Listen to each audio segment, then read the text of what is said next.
শ্রী শ্রী গুরু গৌরাঙ্গ গান্ধার্পিকা গৃধারী জয়যুক্ত হন। আমাদের গীতা শিক্ষার এই সপ্তম ক্লাসে সকলকে অনেক অনেক শুভেচ্ছা, অভিনন্দন এবং আমার বৈষ্ণবী প্রণাম। আমাদের এই সপ্তম ক্লাসের আজকের এই গীতা শিক্ষার শ্লোকের পর্বে আমরা সপ্তম শ্লোক থেকে উচ্চারণ করব। আমরা ষষ্ঠ শ্লোক পর্যন্ত গত ক্লাসে শ্রবণ করেছিলাম, শিখেছিলাম। আজ আমরা শিখব 3টি শ্লোক, 7, 8 এবং 9 নম্বর শ্লোক। আমি সবার প্রথমে উচ্চারণ করছি, সকলে আগে শ্রবণ করো, তারপরে আমার সঙ্গে সঙ্গে সকলে বলবে। अस्माकं तु विशिष्टाये तान्निबोधोति जत्ताम नायका मम सन्न्यास्य संघार्थं तं ब्रवीमि ते। भवान् भीष्माश्च कर्णश्च कृपश्च समितिञ्जयः अश्वत्थामा विकर्णश्च सौमदत्तेस्तथैव च अन्ये च बहवः शूरा मदर्थे त्यक्तो जीविताः नानाशस्त्रोप्रहरणा सर्वे युद्धो विशारदाः। এবার আমার সঙ্গে সঙ্গে তোমরাও বলবে। अस्माकं तु विशिष्टाये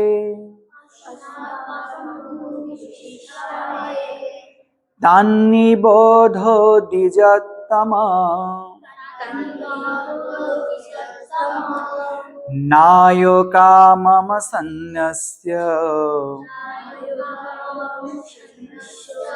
संगार्थं तं ब्रवीमि ते। भवान् भीष्मश्च कर्णश्च कृपश्च समितिञ्जयः अश्वत्थामा विकर्णश्च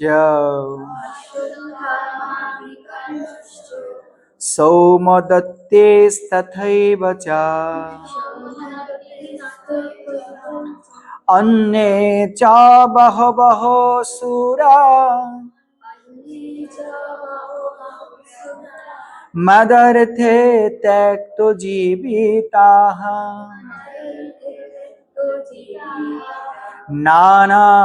नानाशस्त्रोप्रहरणा सर्वे युद्धो विशारदाः। এবার সপ্তম শ্লোক থেকে দেখো।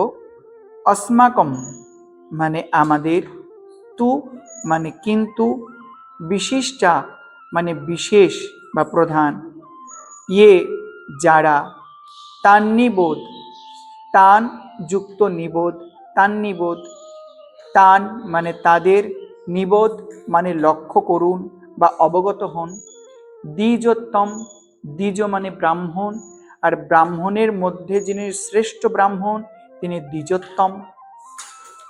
নায়কা নায়কা মানে প্রধান, মম মানে আমার, সন্ন্যস্য সৈন্যদের, সংগার্থম মানে জানাবার জন্য, তান তাদের, ব্রবীমি বলছি তাদের কথা। তো এর অনুবাদটা দেখো।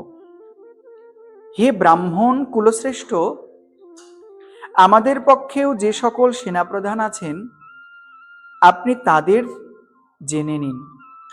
আপনার অবগতির জন্য আমাদের সৈন্যদের মধ্যে যারা মুখ্য তাদের নাম আমি বলছি। এই কথাটা কে কাকে বলছে? এই কথাটা দুর্যোধন দ্রোণাচার্যকে বলছেন। আমরা এর আগের শ্লোকে দেখেছি, 3য় শ্লোক থেকে দুর্যোধন বলছে, হে দ্রোণাচার্য, হে আচার্য, দেখুন যে পাণ্ডব পক্ষের কোন কোন সেনাগণ আছেন আপনি দেখুন তাদের। পশ্যেতাম পাণ্ড্যপুত্রাণাম 3 নম্বর শ্লোকে আমরা দেখেছি। দুর্যোধন দ্রোণাচার্যকে কথাগুলো বলছে, আর দ্রোণাচার্যকে এর আগেও সে বলেছে, হে আচার্য দেখুন পাণ্ডব সৈন্যগণকে আপনি দেখুন। এবার পাণ্ডব সৈন্যদের কথা বলবার শেষ হতেই সঙ্গে সঙ্গে নিজের পক্ষে সৈন্যদের বিবরণ দিচ্ছে, বর্ণনা করছে যে আমাদের পক্ষে কোন কোন সেনা নায়কগণ আছেন। কেন বলতে গেলে এর মধ্যে দুর্যোধনের সুকৌশলী এক চাতুর্য লুকিয়ে আছে। কি চাতুর্য? বস্তুত দুর্যোধন এই যে পাণ্ডব সেনাদের কথা বলেছিল, তার উদ্দেশ্য ছিল যে দ্রোণাচার্যের মনে পাণ্ডবদের প্রতি বিদ্বেষ তৈরি করা এবং যুদ্ধে দ্রোণাচার্যকে উৎসাহ দেওয়া। কিন্তু যখন পাণ্ডব সেনাদের বৈশিষ্ট্যের কথা বলবার পরে দ্রোণাচার্য কোনো উত্তর দিলেন না, চুপচাপ রইলেন, তখন দুর্যোধন দেখছে এ পদ্ধতি তো আমার কাজ করলো না। আরে এ দ্রোণাচার্য ইনি কিন্তু যুদ্ধের বিরোধী ছিলেন। দ্রোণাচার্য পঞ্চ পাণ্ডব এবং ধর্মের পক্ষেই ছিলেন, কিন্তু বিশেষ কারণের জন্য তাকে দুর্যোধনের পক্ষে থাকতে হয়েছিল। কিন্তু মনে প্রাণে তিনি পঞ্চ পাণ্ডবকে খুব স্নেহ করতেন, ভালোবাসতেন, কারণ তারা ছিল ধার্মিক, আর দুর্যোধন তো অধার্মিক। তাই দুর্যোধনকে সঙ্গে সঙ্গে দ্রোণাচার্য বলতে পারেন, তুমি যদি পাণ্ডব সেনাদের এত মহত্ব জেনেই থাকো, পাণ্ডব সেনাদের এত বৈশিষ্ট্য বুঝে গেছো, তাহলে তাদের সঙ্গে সন্ধি করে নাও না, যুদ্ধ করতে কেন যাচ্ছ তুমি? যুদ্ধ করার দরকার নেই। এটা দ্রোণাচার্য বলতে পারেন। ওই জন্য সঙ্গে সঙ্গে চতুর দুর্যোধন পাণ্ডব শিবিরের সৈন্যদের বর্ণনা দেওয়া শেষ হতে না হতেই নিজের শিবিরের সৈন্যদের বর্ণনা দিতে শুরু করেছে, যে দেখুন আমাদের শিবিরেও কত কত মহান যোদ্ধা আছে। তখন বলছে अस्माकं तु विशिष्टाये तान् निबोधयेत्। আচ্ছা দেখো, এখানে দুর্যোধন একটি কথা বলছে, আচার্য আপনি তাদের জেনে নিন, অর্থাৎ আমাদের পক্ষে যে সেনাগণ আছেন আপনি তাদেরকে জেনে নিন। এখন যদি প্রশ্ন করা হয়, একটু আগে দুর্যোধন পাণ্ডব সৈন্যদের কথা বর্ণন করতে গিয়ে বলেছেন পশ্যেতাম, দেখুন তাদের, আর নিজের সৈন্যদের কথা বর্ণন করতে গিয়ে বলছে তাদেরকে আপনি জেনে নিন। কেন বলছে কথাটা? নিবোধ, জেনে নিন তাদের কথা, আর ওখানে বলছে পশ্যেতাম, দেখুন। এর কারণ হলো দ্রোণাচার্যের সম্মুখে হলো পাণ্ডব সৈন্যগণ, সামনাসামনি তো যুদ্ধ হয়, তো দ্রোণাচার্যের সামনে হলো পাণ্ডব সেনাগণ, তাই তাদের সামনে দেখতে পাচ্ছে। কিন্তু দ্রোণাচার্যের পেছনে হলো এই কৌরব সেনাগণ, যারা হলো প্রধান প্রধান যোদ্ধা থাকতেন, তারা আগে গিয়ে নেতৃত্ব দিতেন। যার কারণে দ্রোণাচার্য তিনি প্রথমের দিকে ছিলেন, তিনি তো আর পেছনে দেখতে পাচ্ছেন না কে কে আছেন, কিন্তু তিনি জানেন, সবই জানেন। শুধু তাদের কথা মনে করিয়ে দেবার জন্য তিনি এখানে দুর্যোধন কিন্তু বলল না দেখুন, এখানে বলল জেনে নিন। যেহেতু সরাসরি চোখে দেখতে পাচ্ছেন না, সৈন্যগণ পেছনে আছেন, ওই জন্য বলল কি জেনে নিন। বোঝা গেল? আচ্ছা, এর মধ্যে আরো কিছু তাৎপর্য লুকিয়ে আছে। কি তাৎপর্য? দেখো, শত্রুপক্ষ যতই কম শক্তিশালী হোক না কেন, তাদেরকে কখনোই কমজোর ভাবা উচিত নয়। শত্রু যতই কম শক্তিশালী হোক, যদি কেউ মনে করে এর তো তেমন সামর্থ্য নেই, এর তো 7 অক্ষয় নেই, আমার তো 11 অক্ষয় নেই, তবে কিন্তু তার যুদ্ধের বিরূপ প্রভাব পড়বে। ওই জন্য শত্রুকে কখনোই কম ভাবা উচিত নয়। দ্বিতীয়ত, এই পাণ্ডব পক্ষে তো অনেক ধার্মিকগণ ছিলেন, ধর্মাত্মাগণ ছিলেন, পাণ্ডবগণ ধর্মপথেই যুদ্ধ করছেন, যার কারণে দুর্যোধন তার মধ্যে কিছু প্রভাব পড়েছে, কারণ সে তো অধর্ম পথে চলছে, যার কারণে এই পাণ্ডব সেনাদের দেখে তার মধ্যে ভীতির সঞ্চার হয়েছে। যে কথাগুলো তার ভাষায় মুখে না বললেও সরাসরি তার ভাষায়, তার অঙ্গভঙ্গি দ্বারা প্রকাশ পাচ্ছে। তো এই 7ম শ্লোকে তাই বলছে, হে ব্রাহ্মণ শ্রেষ্ঠ, আপনি জানুন আমাদের পক্ষে কে কে আছে, তখন বর্ণনা দিচ্ছেন। এবার কে কে আছে তাদের নাম বলছে। আমরা শ্লোকটা আগে উচ্চারণ করেছি, এখন তাদের নামগুলো শুধু আমরা অনুবাদে শ্রবণ করব এবং তার তাৎপর্য জানব। কার কার নাম বললেন? প্রথমেই বললেন ভবান। ভবান মানে আপনি, স্বয়ং আপনি, মানে আপনি দ্রোণাচার্য। তারপরে ভীষ্ম, স্বয়ং পিতামহ ভীষ্ম। আচ্ছা, এই দ্রোণাচার্য আর পিতামহ ভীষ্মের নাম উচ্চারণ করে বলছেন, প্রথমে দ্রোণাচার্যের কথা কেন বললেন? প্রথমত তিনি সেখানেই উপস্থিত, তাকেই বলছেন। আর তিনি মহান যোদ্ধা, তাকে সম্মান দেবার জন্য তার নামটাই আগে বলেছে। তারপরেই যিনি কৌরবদের প্রধান সেনাপতি, যিনি হলেন পিতামহ ভীষ্মদেব। তো পিতামহ ভীষ্মদেব আমরা আগেই জেনেছি, প্রথম থেকে 10 দিন পর্যন্ত তিনি সেনাপতি ছিলেন। তো পিতামহ ভীষ্মের নাম বললেন, অর্থাৎ এখানে দুর্যোধন বলতে চাচ্ছে, আপনি আর পিতামহ ভীষ্মদেব যদি বীর বিক্রমে যুদ্ধ করে, তো দেবতা, মানুষ, কিন্নর, যক্ষ, রাক্ষস কারো সামর্থ্য নেই আপনাদের সম্মুখে টিকে থাকে। তাই আপনারা মহান যোদ্ধা, এই প্রতিপক্ষের বিরুদ্ধে আপনারা সেই প্রকার যুদ্ধের অঙ্গীকারবদ্ধ হন। তারপরে নামটা করল কার? কর্ণ। কর্ণকে, এই প্রশ্নের উত্তরে আমরা গত ক্লাসে জেনেছিলাম কর্ণকে এবং সে পূর্ব জন্মে কে ছিল। তো যারা আমাদের ভিডিও দেখছে, আমি তাদের জন্য এই ভিডিওর লিঙ্কটা আমি ডেসক্রিপশন বক্সে দিয়ে দেব, আপনারা সেখান থেকে জানতে পারবেন। তো আমরা জেনেছিলাম ওই ভিডিওতে কর্ণ হলেন কুন্তী দেবীর কানিন পুত্র। দেখো, কানিন পুত্র শব্দের অর্থ কুমারী বয়সের পুত্র, অর্থাৎ যে কন্যার বিবাহ হয়নি কিন্তু সে সন্তান জন্ম দিয়েছে, সেই পুত্রকে বলা হয় কানিন পুত্র। যেহেতু তোমার কুন্তী দেবীর বিবাহের আগে কর্ণের জন্ম হয়েছিল সূর্যদেবের কৃপায়, ওই জন্য কর্ণকে বলা হয় কানিন পুত্র। তো এই যে কানিন পুত্র কর্ণ, এ তোমার ভগবান পরশুরামের থেকে শিক্ষা গ্রহণ করে এবং সেখানে বীর বিক্রমে দুর্যোধনের সঙ্গে সদা সর্বদা পাশে থেকে তাকে সহযোগিতা করেছিল এবং দুর্যোধনের একান্ত মিত্র, যার প্রতি দুর্যোধন সম্পূর্ণ ভরসা করত। দুর্যোধন অধর্ম পথে চললেও কর্ণ কিন্তু ধর্মপথে চলতে চাইতো, কিন্তু কর্ম ধর্মপথে চলতে চাইলে কি হবে, কর্ণের সঙ্গটা ছিল অধর্ম, যার কারণে কর্ণ ধর্মপথে চলতে চাইলেও অধর্ম পথেই তাকে চলতে হতো। এর থেকে বিরাট বড় একটা শিক্ষা, শুধু আমরা ধার্মিক হলেই হবে না, আমাদের পারিপার্শ্বিক যারা থাকবে তাদেরকেও ধার্মিক হতে হবে। তারা যদি অধার্মিক হয় তবে অটোমেটিক কখনো না কখনো আমরাও অধর্ম পথেই চলে যাব। ওই জন্য সঙ্গ বড় গুরুত্বপূর্ণ। তাই কর্ণ ধর্মপথে চলতে চাইলেও এ দুর্যোধনের জন্য অধর্ম পথেও তাকে চলতে হতো। তাই কর্ণের প্রতি তার একটা বিশ্বাস ছিল, আমি অধর্ম করলেও তো আমার বন্ধু, বন্ধুত্বের জন্য সে অধর্ম কাজ করবেই করবে। ওই জন্য কৃপাচার্যের নামটা আগে করা উচিত ছিল, কিন্তু না করে কর্ণের প্রতি তার অধিক ভরসা ছিল বলে কর্ণের নামটা আগে করল। কিন্তু দেখছে আমি কর্ণের নামটা আগে বলে ফেলেছি, কিন্তু কর্ণের মতো সেই প্রকার সমযোদ্ধা এবং সেও মহাবিক্রমী, সেও গুরুজন পিতামহ ভীষ্ম এবং দ্রোণাচার্যের মতো, তাদের পরেই কৃপাচার্যের নামটা উচিত ছিল বলা, কিন্তু বলল না, যেহেতু কর্ণকে বেশি ভালোবাসে, বিশ্বাস করে।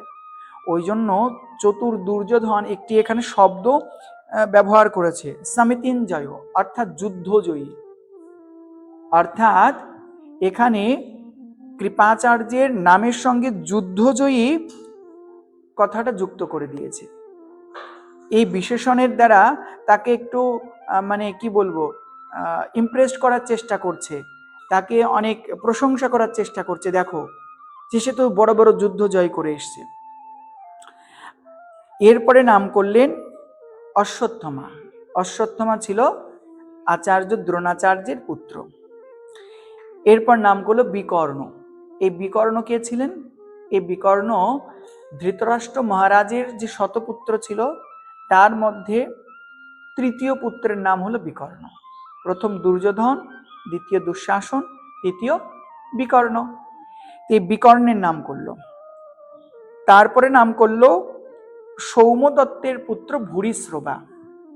দেখো এই দুটো নামের দ্বারা কি বোঝাচ্ছে? দুর্যোধন এই দুটো নামের দ্বারা বোঝাচ্ছে এই বিকর্ণ কিন্তু ধার্মিক ছিল। কি করে বুঝবে ধার্মিক ছিল? অধার্মিকদের মধ্যে ধার্মিক কি করে হলো? তার প্রকৃষ্ট প্রমাণ, যখন দ্রৌপদী দেবীর বস্ত্রহরণ হয়েছিল তখন একমাত্র কৌরবদের মধ্যে এই বিকর্ণই বিরোধ করেছিল এবং দ্রৌপদী দেবীর বস্ত্রহরণ থেকে সকলকে নিবৃত্ত করবার চেষ্টা করেছিল। যদিও সেটা সফল হয়নি, কিন্তু বিকর্ণ রুখে দাঁড়িয়েছিল। হে দাদা দুর্যোধন, আপনি এমন কাজ করতে পারেন না, এটা করবেন না, এটা অধর্ম। তাই বিকর্ণ বড় ধার্মিক ছিল। তো বিকর্ণ এবং ভূরিশ্রবা এরা দুজনই ধার্মিক। এই দুজনের নাম উচ্চারণ করবার দ্বারা এটা বোঝানোর চেষ্টা করছে দুর্যোধন যে শুধু পাণ্ডবদের পক্ষেই ধার্মিকগণ নেই, আমার পক্ষেও ধার্মিকগণ আছেন। বোঝা গেল? এখানে আর দুটো নাম দেখো, কৃপাচার্য আর অশ্বত্থমা, একটু আগে বলেছি। এই দুটো নাম উচ্চারণ করেও আরেকটি সন্দেশ বা বার্তা দিচ্ছে দুর্যোধন। কি বার্তা?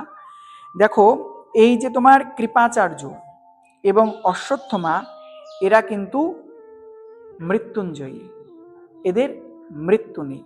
এরা চতুর্যুগে, 4 যুগে এরা অমর, যার কারণে এদের নাম উচ্চারণ করে বলছে দেখো যে পাণ্ডবদের পক্ষে অমর কেউ নেই, কিন্তু আমাদের পক্ষে অমর আছে কৃপাচার্য এবং অশ্বত্থমা। এদেরকে কেউ বধ করতে পারবে না। শুধু তাই নয়, পিতামহ ভীষ্ম ইচ্ছা মৃত্যুর অধিকারী, তিনি নিজে ইচ্ছা না করলে কেউ তাকে বধ করতে পারবে না। কথা প্রসঙ্গে তোমাদেরকে বলে রাখি যে 8 জন তোমার চিরঞ্জীবী আছে, চিরজীবী মানে 4 যুগেই তারা জীবিত আছেন, তাদের মৃত্যু নেই। কে কে তারা? পদ্মপুরাণে বলেছেন। তাদের 8 জন হলেন তোমার অশ্বত্থমা, বলি মহারাজ, বেদব্যাস, হনুমানজি, বিভীষণ, কৃপাচার্য, পরশুরাম এবং মার্কেন্ডেয় ঋষি। এই যে 8 জন, এরা চিরঞ্জীবী, এরা 4 যুগেই ছিলেন, আছেন, বর্তমানেও আছেন এবং থাকবেন। আচ্ছা, আমরা তার পরের শ্লোক মানে 9ম শ্লোকের অনুবাদে চলে যাই। সেখানে কাদের নাম করেছে? সেখানে দেখা যাচ্ছে দুর্যোধন বলছে, এছাড়াও আমার জন্য জীবন দিতে প্রস্তুত এমন নানা প্রকার অস্ত্র শস্ত্রধারী সুসজ্জিত অনেক যোদ্ধা আছেন, তারা সকলেই যুদ্ধে পারঙ্গম। এখানে সংক্ষেপে কথাটা বলল। আরে যোদ্ধা তো অনেক আছে, এবার সবার যদি নাম বর্ণনা করতে তাই যুদ্ধ কখন হবে? ওই জন্য সংক্ষেপে বলল অন্যে চা বহবহ, অনেক আছে, এছাড়া আরো বহবহ, অনেক, বহু বচন, আরো অনেকে আছেন যারা আমার জন্য যুদ্ধে প্রাণ দিতে প্রস্তুত। তারা কে কে তোমাদের জানার জন্য আমি এটা বলছি। তারা হলেন যেমন শল্য, জয়দ্রথ, ভগদত্ত, বাল্লিক প্রমুখ এইরকম যোদ্ধা ছিলেন। এরা অনেক বড় যোদ্ধা, অনেক শস্ত্র চালনা করতে পারেন। কি কি শস্ত্র?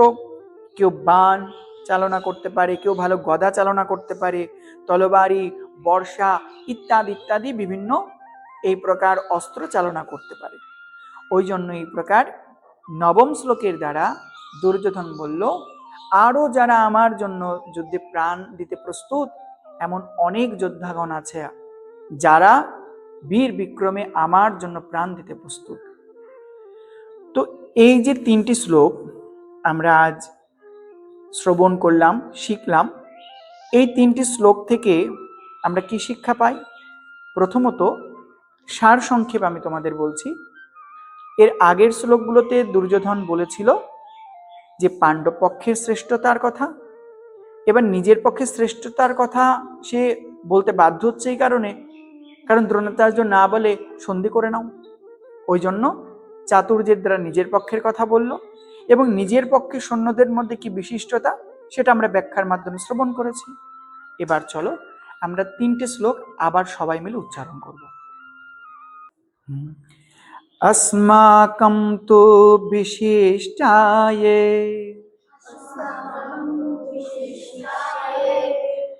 तन्निबोधो द्विजोत्तमा नायो काममसन्न्यस्य संगार्थं तं ब्रवीमि ते।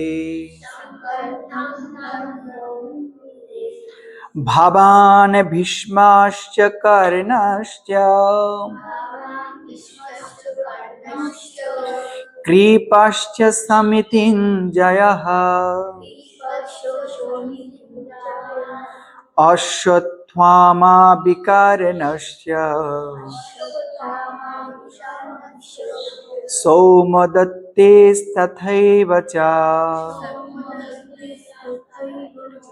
अन्ये च बहवः सुरा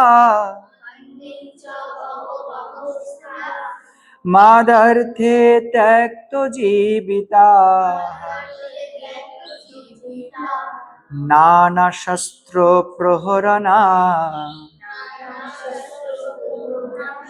सर्वे युদ্ধ विशारदाः।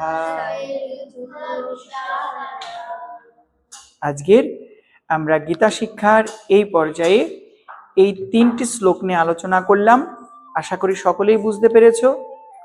আর যারা দূর দূরান্ত থেকে আমাদের ইউটিউবের মাধ্যমে এই কথামৃত শ্রবণ করছো, তারা এই শ্রবণের দ্বারা তোমরা ঠিক বুঝতে পারছো কিনা, তোমরা যদি বুঝতে পারো অবশ্যই জানাবে কমেন্টসের মাধ্যমে। আর কোথাও যদি বুঝতে অসুবিধা হয় সেটাও আমাকে জানাবে, তবে অবশ্যই আমি পরবর্তী ক্লাসে সেই বিষয়ে আরো বিশদ আলোচনা করে বোঝাবার চেষ্টা করব। আর প্রত্যেকেই যখন এই গীতার ভিডিওটি শ্রবণ করবে, সকলে অবশ্যই জয় গীতা বলে প্রণাম সিম্বলটা সকলে দেবে। সকলে বলো হরে কৃষ্ণ হরে কৃষ্ণ কৃষ্ণ কৃষ্ণ হরে হরে হরে রাম হরে রাম রাম রাম হরে হরে।